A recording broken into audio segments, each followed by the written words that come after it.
السلام علیکم ورحمت الله وبرکاتو.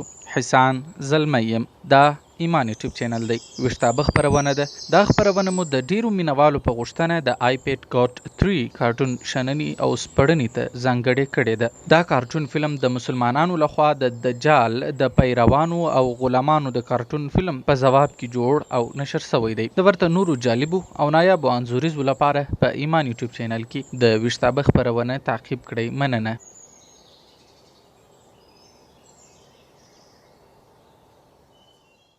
د ایمان یوټیوب چینل درنو لیدونکو، د دجالیانو لخوا خورا ډیر کلونه وړاندې یو داسې کارټون فلم نشر شوی و چې پکې د دجال له راتګ وړاندې په نړۍ کې پیښیدونکې مهمې او څرګندې پیښې ان څو کاله وړاندې له پیښېدو پکې انځور شوي وي. همداراز په نړۍ کې د خورا سترو او غټو پیښو په اړوند هم کنایوي وضاحتونه وړاندې کړي وو. دا فلم پر خورا عمیقو او ژورو کنایاتو او مبهمو اشارو مشتمل و چې په نړۍ کې یې د محققینو او څارونکو خورا جدي پام ځان ته جلب کړی وو. د دې کارټون انځور په اړوند زموږ څېړنه هم د لاندې لینک له لارې کتلی شئ. خو په دې اخر کې یو ترک مسلمان د دې کارټون فلم د ځواب هڅه کړې چې د شننې په منظور یې ستاسو حضور ته وړاندې کوو. د فلم په پیل کې دوه تنه پر یوه داسې بام له یوه بل سره د جګړې تمثیل کوي چې د چین د عمارتونو او ساختماني چارو دودونو ته ورته دی. له دې ممثلینو یو تن بالکل د ډونالډ ټرمپ په څیر دی او دا دویم د امریکا د اوسني ولسمشر بایدن په څیر حلیه لري. د دې صحنې پکښلو شاید د دوی مطلب دا وي چې د دې جګړې اصلي لامل چین دی. ممکن او شاید دې لور ته هم اشاره وي چې چین به د نړۍ ستر قوت وي، خو امریکا به خپل ترمنځ په مناقشو او جنجالونو بوخته وي. وروسته اسمان سور رنګ خپل کړي. ګوا په اسمان کې چاودنه رامنځته شوه چې په امریکا کې د ممکنه سختو جنګونو د پیلېدو لور ته اشاره ده. او اوسنی واقعیت دا دی چې امریکا په کامل ډول د پاشل کېدو په درشل کې ده. د سپین پوستو او تور پوستو او مهاجرو وګړو ترمنځ شدید اختلافات راپنځېدلي او دې اور ته چین، روس او نور امریکا ضد هیوادونه پوکې وهي. او دا ډول وړاندوینې په ورته نورو کارټوني فلمونو کې هم در سترګو سوي دي چې هلته چې خپله دجالي پیروانو جوړ کړي او نشر کړي دي. بلخوا په همدې صحنه کې پر یوه مثلث عمارت یوه سترګه څرګنده سي چې شاوخوا څارنه کوي، لکه دا ټول حالات چې څاري او ګوري. په دې توګه د کارټون لیکوال غواړي دا تاثر ورکړي چې د دجال پر ټولې نړۍ نظر دی او څارنه کوي او دا هر څه د دجال خپل پلان دی. او په همدې صحنه کې د مثلث له عمارته ناګهانه یو وایرس را څرګند سي چې ترې هدف دا دی چې دا وایرس د جعلي فتنه ده. بلخوا دا وایرس د چین د ولسمشر شکل لري چې دا مطلب ورکوي چې دا وایرس د چین له ادرسه خپور شوی دی. او دا مطلب هم ورکوي چې دجال به له چین سره په ګډه د نړۍ د تغریب یعنی غریبولو لپاره لاس په کار شي، ترڅو د ګرځبندیز او لاکډاون په نوم په نړۍ کې د تجارت او راکړې ورکړې سلسله متوقفه کړي، ترڅو خلک غریبان سي او دجال ته له ورتلو پرته بله چاره پاته نسی. او وړاندې وینو چې دجال خپل پر تخت ناست دی چې شاته د آی اف هانر یعنی د عزت د سترګې شکل رسم دی. دا نشه د دجالي پیروانو یوه خورا پخوانی نشه ده. ان دا نشه د فرعونیانو پر وخت استفاده کېدل. بعضی آی اف هوریس یعنی د هوریس خدای سترګه هم بولی چې فرعونیانو به د لمر خدای ګاڼه. یعنی دې لور ته اشاره ده چې دجال به فرعوني سیاست تعقیبوي او په نړۍ کې د فرعوني سیاست رنګونه بېشکه لیدل کیږي. علاوه له دې له تخته یو مار تاو راتاو لیدل کیږي چې په عام ډول د شیطان نشه ګڼل کیږي، چې دې لور ته اشاره ده چې شیطان د دجال ملګری دی او لارې چارې ورته ښیي او دا تخت هم د شیطان په مټ ترلاسه کړی. همداراز له تخت له شا مثلث غوندې علامه ښکاري چې رڼا ترې راوتلې. د مثلث غوندې علامې د دجال او دجالیت پیژند نشي دي. دوی تل د ځان او د وجود د اثبات په خاطر له دې نشي استفاده کوي. او په همدې صحنه کې لیدل کیږي چې دجال خپل پر وړاندې یو حذرباش خورا تربیه یافته او متوجه فوج لري چې د فلم جوړونکي دې لور ته اشاره ده چې دجال پوره تیاری کړې ده، فقط خپل وخت منتظر دی او وګړي یې خدمت ته آماده دي. په راتلونکي صحنه کې یو خورا وحشي او خطرناکه صحنه را څرګندېږي. په دې صحنه کې لیدل کیږي چې سپوږمۍ ترنځ نیولې ده، چې دا معنا ورکوي چې انسانان په ګناهونو کې مبتلا دي. همداراز لیدل کیږي چې له اسمان څخه پر ځمکه سیارې او ډبرې راغورځي چې له اسمانه د عذابونو، ناروغیو او افاتو او بلیاتو د نزول په معنا ده. یعنی دا معنا چې په راتلونکي وختونو کې به پر دنیا سخت عذابونه په مختلفو بڼو نازل شي. په صحنه کې وړاندې لیدل کیږي چې تیارې د ایفل ټاور سره مشلي، او لوړه حصه پر ځمکه راپریوځي. چونکې ایفل ټاور د مسلمانانو له هیوادونو د غلاو په وسپنو تیار شوی او دا ټاور په فرانس کې دی چې د مسلمانانو سره د سرسختې دښمنۍ سابقه لري. همداراز بیخي ډیر واري د صلیبي جګړو رهبري هم کړې او د سترو فتنو مرکز پاتې شوی او اوس هم په شام، عراق، افغانستان کې په صلیبي جګړو کې مرکزی کردار ترسره کوي او د صلیبیت له توغ لاندې پر مسلمانانو جبر او ظلم کوي. د اسرائیل ستر حامی دی او تر ټولو لوی دښمنی له حضرت محمد صلی الله علیه وسلم سره د چې هر وخت د هغه صلی الله علیه وسلم په ګستاخی خړو بکوي او هر ځل په مختلفو بڼو د نبی کریم صلی الله علیه وسلم په شان کې ګستاخی هم کوي. نو په دې توګه په کارټون کې پر ایفل ټاور د برید له انځورولو څخه ممکن هدف د فرانس د شان او شوکت او پخوانی برم او دبدبې ختمېدل او سقوط وي. همداراز چونکې دا صحنه د سپټمبر 11 بریدونو لور ته هم اشاره ده چې صلیبیانو د نړۍ د مسلمانانو وینه تویولو ته د جواز دلیل ونیو او د مسلمانانو قتل عام پیل کړ. دلته شاید دا معنا ورکوي چې د دې ایفل ټاور په نړولو دوی بیا داسې د یو څه اراده لري. په همدې صحنه کې لیدل کیږي چې یو کس پینچک ماسک اغوستی دی او د ماسک اغوستنې باوجود راغوزار سي او لکه مړ سي چې ترې دا فهمیږي چې دا کس د کرونا وایرس له امله مړ شو او دا چې د کرونا وایرس به خورا ناورین رامنځته کړي. بل خوا د دې کس شاته یو قبرستان په نظر راځي چې شاید ترې په نړۍ کې د ناتاره مرګونو لور ته اشاره وي یا ممکن د ایلومیناتیانو عمومي شعار ډیپ پاپولیشن ته اشاره وي. فریمیسن او ایلومیناتیان لند دا چې ټول شیطانی او صهیوني طاقتونه په دې تکل دي چې په نړۍ کې د انسانانو شمیر را کم کړي او محدود کړي ځکه دوی له انسانیت څخه شدید کرکه لري.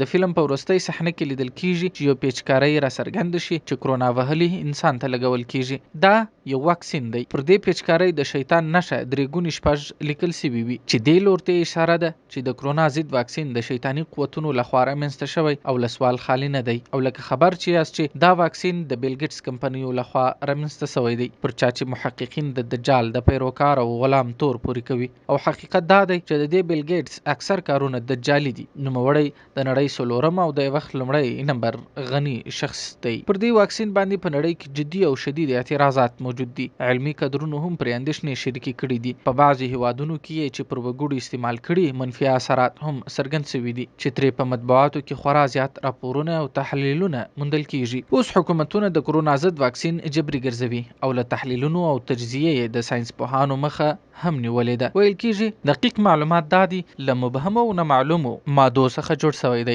وړاندې یو نسیدونکی د حقیقي انسان او ماشیني انسان څخه جوړ یو عجیب روبوټ په نظر راځي چې د دجال د غلامانو یو تسخیرونکي فتنې ته اشاره ده چې ګوا انسانان به د دجال اطاعت ته دا ډول آماده کوي لکه اوس چې یو ماشین یو کمپیوټر د انسان د امر اطاعت کوي. او دې لور ته اشاره ده چې راتلونکي کې به دجال انسانان په یو ډول نه یو ډول له کمپیوټر سره منسلک کړي او کنټرول به یې په لاس کې واخلي. کله چې وغواړي وژلی به یې سي، ځای به یې معلوموي، ارادې او جذبات به یې څاري او که وغواړي لکه روبوټ استفاده به ترې کوي. او دا ښیي چې انسانان به د نړۍ د حالاتو له درک عاجز وي، غافل به وي او په فحشا او د وخت په ضایع کولو به اخته وي. له دې صحنې یو بل اخذ هم ممکن دی، هغه دا چې که دقت وشي دا روبوټ د روسیې ولسمشر پوتین ته ډیر ورته دی. دا چې نڅا کوي یعنی د نړۍ پر روان جریان خوشحال دی، د سمولو او پکې د ورشکلېدو هڅه نه کوي لکه یو روبوټ یو بې جذباته ماشین. په داسې حال کې چې نړۍ په بد حالت کې ده، خو د دجالانو له ارادو اوسنیو فعالیتونو ته په کتو او د حدیثو له رویه د اخري زمانې فتنو ته په کتو لومړنی تحلیل ډیر معقول او پر ځای برېښي.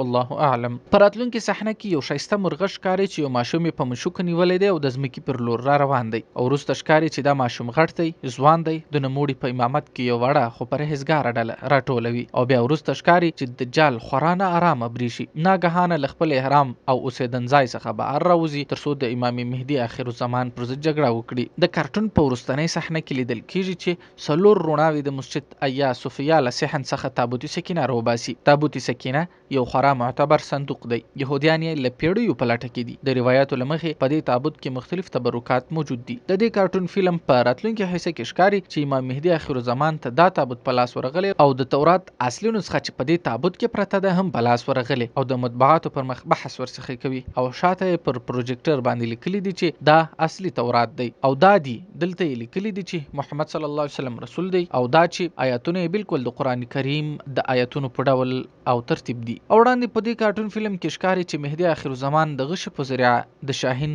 ښکار وکړي. دا عقاب په غشي د لګېدلو له امله لاندې پر ځمکه د یوه نایټ کلب په مخ کې پر موجودې یوې تختې راوغورځي چې پرې ډیموکراسي لیکلي وي، خو د شاهین پرې له رالوېدو وروسته د ډیموکراسۍ لفظ په ډیمو فریډم بدل سي. شاهین د امریکا ملي مرغه دی. له دې صحنې هدف دا دی چې د امریکا اهمیت او دبدبه به ډېر ژر ختم سي او د فحاشیو په دلدل کې به راګیروي او همداراز به د ډیموکراسۍ راج هم ختم سي. وروسته وړاندې په اسمان کې ستوري او سپوږمۍ ښکاره سي چې د اسلامي نظام نمایندګي کوي او ښیي چې په نړۍ کې امن دی، سکون دی او عدالت قایم دی. وروسته د قرآن کریم د ال عمران څو آیتونه راڅرګند سي چې پکښې دا قصه بیان سوې ده کله چې موسی علیه السلام کوه تور ته تللی و او وروسته د خلکو په منځ کې دا خبره عامه سوله چې موسی علیه السلام نور نه راځي، نو دوی بیا یو غوایه جوړ کړ او عبادت یې ورپیل کړ. د دې ویډیو په راتلونکي صحنه کې همدا غوایه ښکاري چې شاته یې نړیوال بانک لیکلی وي او جالبه دا ده چې همدا غوایه په امریکا کې د چارجینګ بیل په نوم مشهور دی او چیرته چې دا غوایه موجود دی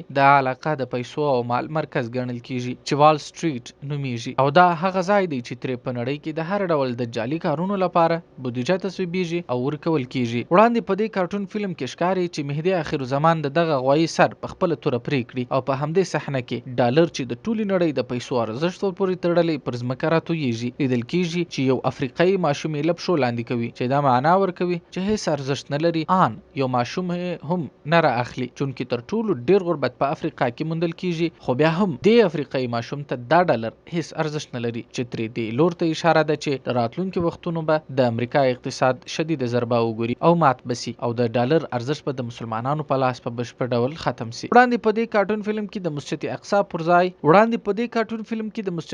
پر ځای یو موقعیت هیکل سلماني جوړ شوی وي چې دا معنا ورکوي چې يهوديان به مسجد اقصی وډړوي او پر ځای به هیکل سلماني جوړ کړي، خو د مسلمانانو له مقاومت بیا هم نشي خلاصېدای. او وړاندې په دې فلم کې لیدل کیږي چې د بیرغ یو لور د اسرائیل وي بل لور د مسلمانانو وي چې دا معنا ورکوي چې مقاومت به بیا هم موجود وي. یو بل تحلیل دا هم ممکن صادق وي چې د اسرائیل سره د مسجد اقصی په نړولو کې منافق مسلمانان هم ملګري دي. د همدې صحنې په اخر کې امام مهدي آخر زمان ښکاري چې پر یوه تیز رفتار څه باندې په تیز رفتار راوځي چې پرې د ترکیې بیرغ هم نصب شوی دی او د دې الوتکې نوم هدهد ایښودل شوی دی. هدهد د بهادرۍ، عقلمندۍ او وفادارۍ د نښې په توګه پیژندل کیږي. هدهد د سلیمان علیه السلام جاسوس هم و چې یادونه یې په قرآن کریم کې هم شوې ده. شاید دا تیز رفتار شی چې امام مهدي ورباندې سپور دی د مسلمانانو د استخباراتي برلاسۍ او پرمختګ لور ته اشاره وي. وړاندې د کارټون فلم په دې صحنه کې لیدل کیږي چې د ترکیې دا بیرغ د خلافت په بیرغ بدل سي چې ممکن دې لور ته به اشاره وي چې په اخر وخت کې به مجاهدین قسطنطنیه بیا ځلې فتح کړي او د خلافت اعلان به وکړي او دا چې د یروشلم دا پاک او مقدس ځمکه له یهودیانو پاک او آزاد سي. وړاندې یو صحنه کې لیدل کیږي چې د امام مهدي کردار د دجال سترګې په توره راباسي چې دې لور ته اشاره ده چې بالاخره دجال ختم سو، فتنې ختمې سوې او د نړۍ بهبود، ترقي او انسانیت وژغورل سو. وروسته لیدل کیږي چې یوه ډله سپین مرغان پر بیت الله طواف کوي چې ترې د اسلامي شریعت د نفاذ مطلب اخیستل کیږي. دا کارټون فلم د ترکیې یو ځوان جوړ کړی او نشر کړی دی چې له امله یې ګڼ شمېر یهودیانو شدید غبرګونونه وښودل او دا یې یو تروریستي او ویرونکی کار وګاڼه، خو مسلمانانو پیغام ورکړ چې دا امت نه دجال ته، نه یې بندګانو ته او نه یې شیطانانو ته د تسلیمېدلو لپاره پیدا سوی. دا امت د الله جل جلاله بندګان دي، د محمد علیه السلام پیروان دي او د خپل عقیدې او ایمان تر ټولو کلک مدافعین او ساتونکي دي. د ایمان یوټیوب چینل درنو لیدونکو، ستاسو له مکررو غوښتنو سره سم مو دا دی د آیپیډ کارت 3 شننه وړاندې کړه. هیله د زغملي مو موږ ستاسو تبصرو او وندونو ته احترام لرو او باور لرو چې خپل نظر به هم راسره شریک کړئ. دا انځوریزه لایک کړئ، له خپلو ملګرو سره یې شریکه کړئ او د نورو دا ډول انځوریزو لپاره د ویښتابه خپرونه تعقیب کړئ. زه حسان زلمی یم، دا ایمان یوټیوب چینل دی. تر بلې خپرونې تاسو پر یوه او غالب الله جل جلاله سپارم. السلام علیکم ورحمة الله وبرکاته.